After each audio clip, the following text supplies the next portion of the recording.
Topic है वो reversibility of machine.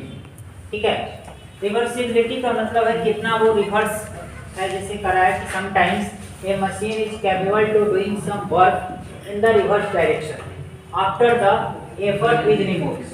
ठीक है, आजकल ठंडा का टाइम है, मोटरसाइकिल लगभग सब लोग के पास होगा या चलाने आता होगा।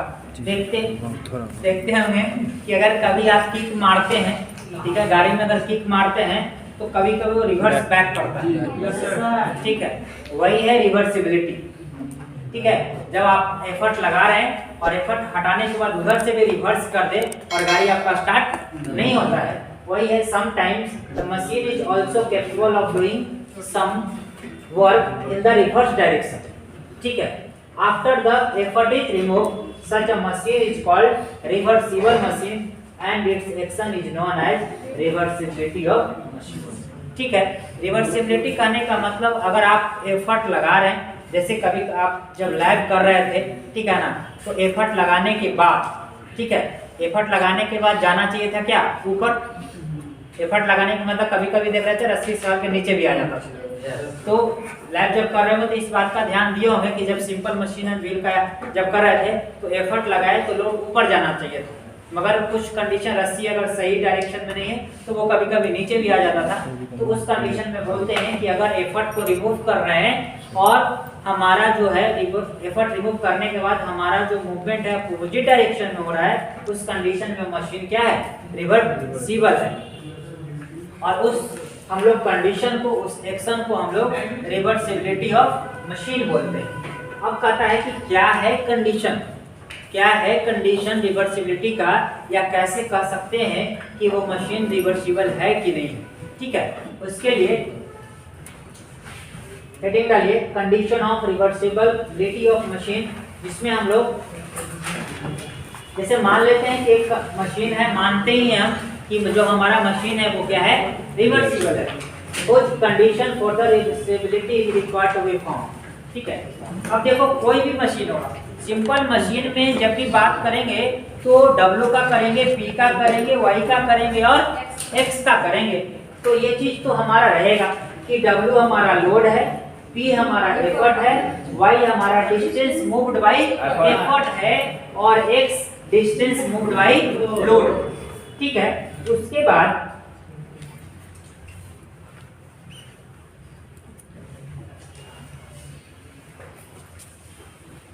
अब देखिए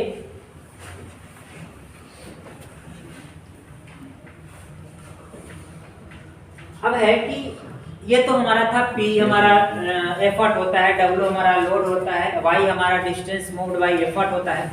इन्हीं सारे चार जो हमारा नोट जो होता है उसी के अकॉर्डिंग हम क्या करेंगे, कंडीशन फाइंड आउट कर पाएंगे कि क्या कंडीशन होगा। देखिए हमको पता है कि एक तो इनपुट होगा मशीन का और दूसरा क्या होगा, आउटपुट होगा। देखिए अगर इनपुट ऑफ द मशीन है तो इनपुट हम लोग एफर्ट को देंगे और डिस्टेंस मूव करेगा Y, तो इनपुट ऑफ मशीन क्या हो गया, P इंटू Y, और आउटपुट ऑफ द मशीन क्या हो जाएगा, W इंटू X।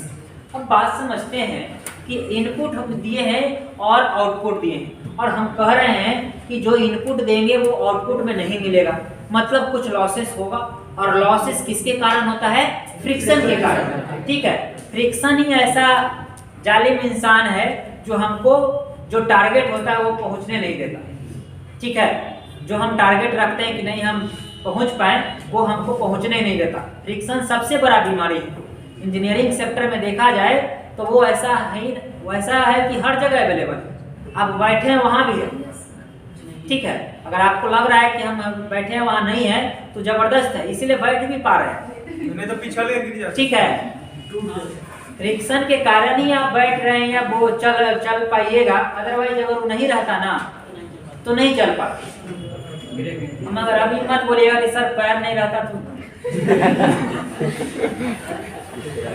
उस पैर वाले रिस्पेक्ट पे हम बात नहीं कर रहे हैं। नहीं रहता तो पिछलते रहते हमेशा से। हाँ ठीक है, तो बैठ या खड़े हम आसानी से वॉक नहीं कर पाते, जैसे नहीं होता है लाल पानी पी के चलता है नहीं, तो वैसा वाला चलते। नहीं तो सर स्केटिंग करते समय बर्फ ठीक है। लेकिन पृथ्वी पर ही रहते सर, ग्रेविटी के कारण। हाँ वहीं पे रहते, तो वही तो बोल रहे हैं कि वो जब लेके चलते तो वो जैसे चलता है ना उस मोशन में चलते, आप जो स्टैंडर्ड मोशन में चलते वो मोशन में आप नहीं चल पाएंगे। तो पता है कि मशीन में कुछ क्या होता है, फ्रिक्शन होता है, और उस फ्रिक्शन को हम लोग फाइंड आउट करते हैं इनपुट माइनस आउटपुट, मतलब कितना इनपुट दिए और कितना आउटपुट हमारा आया, और वही जो लॉसेस आया ना फ्रिक्शन उसको खा गया। ठीक है, जैसे मान ले जाए अगर आपको 100 रुपया दिया गया, 80 रुपया आप हमको ला के दिए, या 100 रुपया आपको पापा दिए कि जाओ सब्जी लिया, 80 रुपया का सब्जी लाया और 20 रुपया के मोमो खा गया, तो 20 रुपया फ्रिक्शन में रह जाएगा। इसको कैसे निकालेंगे? 100 माइनस 80 बराबर कितना? 20। यही है फ्रिक्शन। ठीक है, मोमो फ्रिक्शन है। ठीक है, क्योंकि अगर अब देखो, अब हद तो तब होता है कि घर से मिला 100 रुपया और सब्जी आया 20 रुपया, 80 रुपया चला गया बर्गर रोल में सर, रोल में 2 रोल में। ठीक है, तो ये दिक्कत है, इतना भी फ्रिक्शन हम इसको टॉलरेट नहीं कर पाएंगे, तो घरे जाएगा उसका व्यवस्था हो। ठीक है, इसका 80 रुपया जो खा के जाएगा फ्रिक्शन में, तो उसका घर अच्छा से व्यवस्था हो। इसीलिए हमारा हाँ ठीक है, तो इनपुट माइनस आउटपुट, तो इनपुट ऑफ मशीन क्या था? P इनपुट, हाँ P into Y minus W into X। ठीक है, अब क्या है कि कुछ जो पार्ट फ्रिक्शन में गया, ठीक है, और इनपुट हमारा क्या होता है? इनपुट जो हमने डाला वो सबसे बड़ा पार्ट है ना इनपुट। इनपुट हमारा पार्ट यही कहा, देखो a little consideration will be shown that in a reversible machine that output of the machine should be more than the machine friction. Output of the machine should be more than machine friction when the effort is zero. अब समझिएगा, यही मोमो वाला में ये हमारा friction जो है, friction से हमारा आउटपुट ज्यादा है कि कम? आउटपुट ज्यादा है, फ्रिक्शन से ज्यादा है ना। Yes, मगर ये कम है, मामला गड़बड़ा जाएगा, रिवर्सिबल नहीं हो पाएगा। तो देखिए, तो आउटपुट जो हमारा आउटपुट है, यही कह रहा है कि output of the machine should be more then the friction. Friction से हमेशा जो होना चाहिए आउटपुट क्या होना चाहिए? ज्यादा होना चाहिए, तभी आपको मम्मी पापा कुछ नहीं बोलेंगे। अगर फ्रिक्शन से ज्यादा अगर आप आउटपुटे कम कर दिए, नहीं होता ठीक है 20 रुपया ना खाया, चलो कोई दिक्कत नहीं। अब घर वाले 20 रुपया तो 80 रुपया खा गया, 20 कलाया बोलने में भी नहीं लग रहा है कि 20 रुपया के तुला 80 रुपया खा गया। अच्छा 20 रुपया ना खाया, 80 रुपया का तलाया ना, माने पापा भी गुस्सा आता नहीं, 20 रुपया ना खाया, लेकर जाने खाने दे।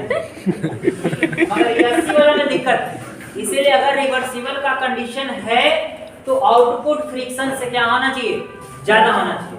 अगर आउटपुट फ्रिक्शन से अगर कम हो गया, मतलब वो गलत बात है, वो होना ही नहीं चाहिए। ठीक है, अब देखिए आउटपुट क्या है? आउटपुट हमारा W इंटू एक्स है ना, है कि नहीं? W इंटू एक्स क्या है? आउटपुट है, और ये ज्यादा होना चाहिए कि किससे? फ्रिक्शन से। और फ्रिक्शन क्या होता है? P into Y minus W into X. बोलिए कोई दिक्कत? अब देखिए क्या ये W माइनस है, इधर जाकर प्लस कर दें, यानी इसको 2W इंटू एक्स लिख दें क्या? Greater than P into Y. यहाँ तक किसी को दिक्कत? अगर हम लिख रहे हैं कि W into X divided by P into Y is greater than 1/2, लिख सकते कि नहीं? Yes sir.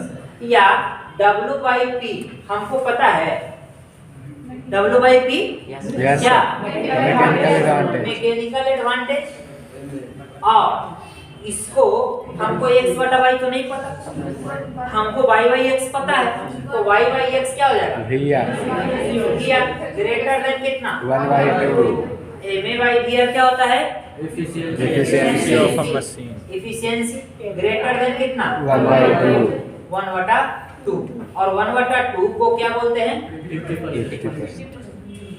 Efficiency greater than कितना? 50%. 50%. अगर एफिशिएंसी ग्रेटर देन 50% है तो मशीन क्या है? रिवर्सिबल है। अगर 50% से कम है तो रिवर्सिबल नहीं। ठीक है, प्रूफ है ना? क्या पूछता है? नहीं पूछता तो हम बताते। ठीक है, अगर ये नहीं पूछता तो हम बताते। पढ़ने नहीं करते सर। ठीक है, देखिए यहाँ पे लिखा कि जो हमारा एफिशिएंसी है अगर वो क्या होना चाहिए? ग्रेटर देन 50% होना चाहिए। Hence the condition for machine to be reversible is that the efficiency should be more than कितना? 50%। मान लिया जाए अगर एफिशिएंसी 80% आ गया, मतलब बोल सकते हैं कि जो मशीन है हमारा क्या है? रिवर्सिबल। ठीक है, यहाँ पे देखिए जो oil extractor for the petrol station, जहाँ पे पेट्रोल जो हम लोग लेते हैं वहाँ पे ऐसा मशीन लगा होता है ना। Yes. तो कहता है car washing area and garage is irreversible machine. वहाँ पे रिवर्सिबल मशीन नहीं होता है, वहाँ पे क्या लगाते हैं? इरिवर्सिबल। नहीं तो पता है रिवर्स कर लेगा तो तेल टंकी में नहीं जाकर के फिर नहीं। Yes, sir. एफर्ट हटाए हैं तो एफर्ट हटाने के बाद वो अपोजिट डायरेक्शन में जाएगा ना। Yes, sir. रिवर्सिबल क्या बोला कि जैसा ही आप एफर्ट हटाइएगा डायरेक्शन उसका चेंज हो जाएगा। Yes, sir. इसीलिए देखते हैं जब आप पेट्रोल लेने जाते हैं तो वो हैंडल दाबे हुए रहता है। Nozzle. ठीक है, अगर वो छोड़ देगा ना तो ऐसा थोड़ा है कि वो पेट्रोल आते आते रुका हुआ रहता है। जैसा ही छोड़ता है वो रिवर्स डायरेक्शन में चला जाता है। जैसे 200 का आप लिए, 200 किया, उसके बाद वो दाबे हुए रहता है या लॉक कर देता है। उसके बाद जैसा ही 200 हुआ उसके बाद छोड़ाता है, तो उसके बाद वो जो पेट्रोल होता है पाइप में वो रिवर्स डायरेक्शन में चला जाता है। अगर वो रिवर्सिबल रहता तो वो इरिवर्सिबल में सेट करके रखा है ना। अगर वो रिवर्सिबल रहता तो वो पीछे जाने के बजाय क्या चला जाता? आगे चल जाता। और आगे चल जाता तो टंकी से निकाल रहा है पेट्रोल, नीचे गिर रहा है। Yes. नहीं, अगर मान लो कि जो पेट्रोल पंप पे जो मशीन होता है अगर वो रिवर्सिबल होता तो वो एफर्ट लगाए हुए है तो आगे जा रहा है।